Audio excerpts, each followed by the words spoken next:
Hi, welcome to HardReset.Info channel, dear viewers. In front of me Xiaomi Mesh System device, and now I'm gonna show you how to change encryption method of this device.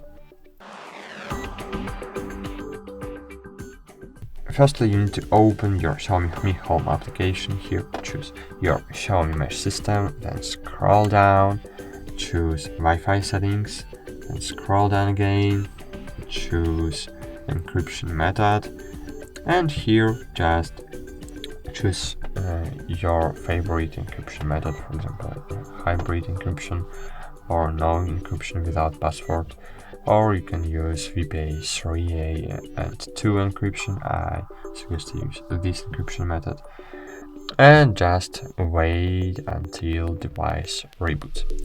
That's it. Thanks for watching, like this video, subscribe to our channel, and bye. See you.